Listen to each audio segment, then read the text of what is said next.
Bismillahirrahmanirrahim. Assalamu alaikum dear students. I am your biology tutor Malak Ayaz Mahmood. Welcome back to all of you by the Garrison School System Nankana Sahab. In biology class, today our lecture is homeostasis in humans. And this lecture is from 10th standard biology book and the lecture number is lecture number 15.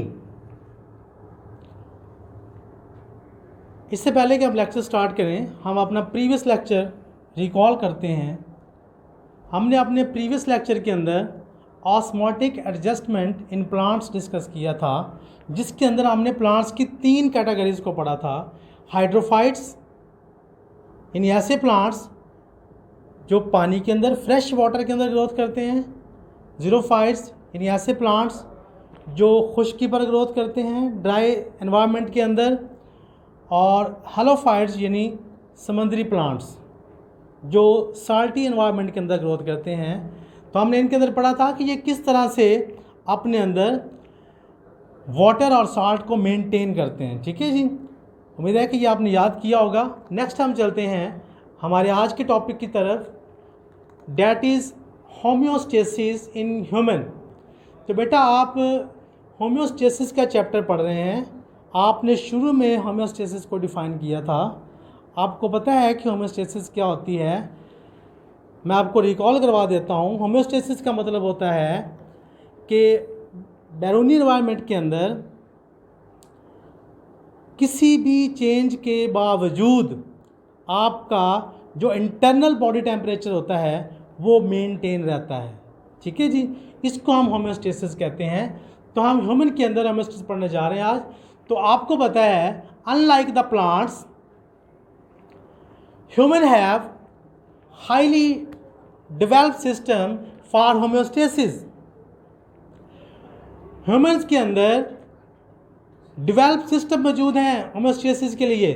ठीक है जी, और उनके लिए इन system के अंदर जो main organ है जो ये होम्योस्टेसिस का फंक्शन परफॉर्म करते हैं, वो जो मेजर ऑर्गन है जो होम्योस्टेसिस परफॉर्म करते हैं, वो हमारे पास ये 3 ऑर्गन्स हैं। ठीक है, ह्यूमन्स के अंदर। तो फर्स्ट वन हमारे पास स्किन है, सेकंड लंग्स हैं और थर्ड जो है वो किडनी है। तो इनको आज हम डिस्कस करेंगे। फर्स्ट 2 ऑर्गन्स को हम डिस्कस करेंगे आज। ठीक है, तो यहाँ पे हम इनका थोड़ा तारुफ पढ़ लेते हैं। इनका जो इंट्रोडक्शन है, जो स्किन है ये हमारे पास बॉडी टेम्परेचर को मेंटेन करती है और ये अजाफी जो वाटर होता है और सॉल्ट हमारी बॉडी के अंदर और दूसरे मेटाबॉलिक वेस्ट उनको हमारी बॉडी से रिमूव करती है। ये स्किन का काम है। जैसे हमें पसीना आता है, वाटर रिमूव होता है, उसमें सॉल्ट रिमूव होते हैं, ऑयल रिमूव होता है। ठीक है ना जी, तो ये हमारे स्किन का फंक्शन है। एक तो ये बॉडी टेम्परेचर को मेंटेन करता है, उसके साथ साथ ये जो मेटाबॉलिक वेस्ट होते हैं उनको रिमूव करता है। ठीक है जी। लंग्स हम फर्स्ट चैप्टर में भी पढ़ चुके हैं कि लंग्स जो है वो कार्बन डाइऑक्साइड को हमारे ब्लड के अंदर मेंटेन करते हैं। कार्बन डाइऑक्साइड को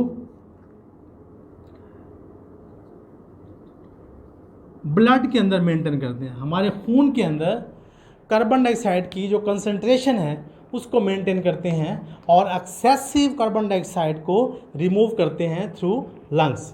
ठीक है जी। थर्ड वन हमारे पास किडनी है। किडनी आप जानते हैं, पेयर ऑफ किडनी हमारी बॉडी के अंदर होते हैं और इनका काम जो है वो फिल्टर करना होता है एक्सेस वाटर को, साल्ट को, यूरिया को और यूरिक एसिड को और इस तरह के दूसरे मेटाबॉलिक वेस्ट को ये हमारे ब्लड से फिल्टर करके अलहदा करके वाटर के साथ उनको एलिमिनेट कर देते हैं। ठीक है जी। तो ये वो 3 ऑर्गन हैं जो हमारी बॉडी के अंदर होम्योस्टेसिस परफॉर्म करते हैं। ठीक है जी।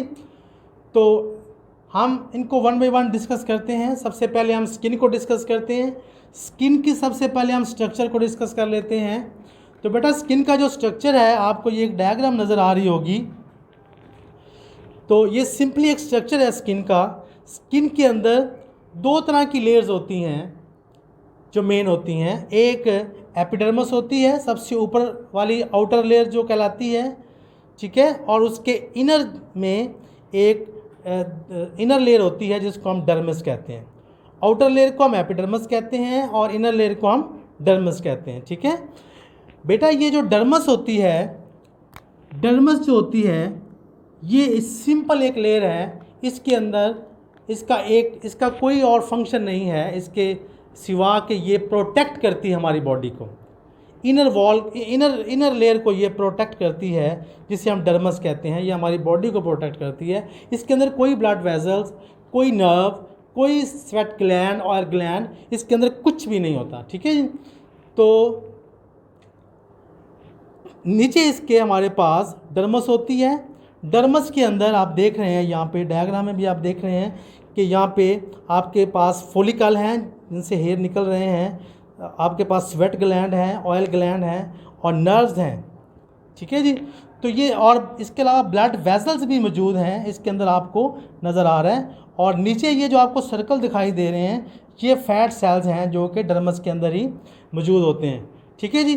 तो ये सिंपली जो है ये स्किन का एक स्ट्रक्चर है, ठीक है जी। तो हम देखते हैं हम देखते हैं यहाँ पर कि हमारी जो स्किन है वो किस तरह से होम्योस्टेसिस का फंक्शन परफॉर्म करती है। तो सबसे पहले हम देख लेते हैं कि हमारी जो स्किन है वो हमारे टेम्परेचर को कैसे रेगुलेट करती है, टेम्परेचर को कैसे कंट्रोल करती है।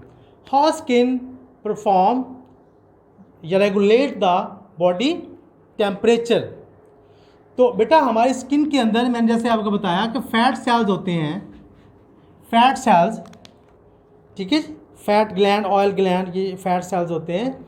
फैट सेल जो डर्मस के अंदर मौजूद होते हैं, ये हमारी बॉडी को इंसुलेट बना देते हैं। इंसुलेट का मतलब होता है गैर मोसल बना देते हैं, गैर मोसल यानी जिससे हरारत ना गुजर सके, ठीक है जी।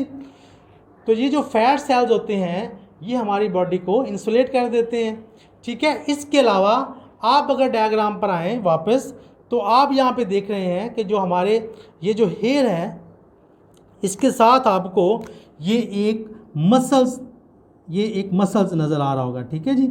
ये एक मसल्स है, ये वाला,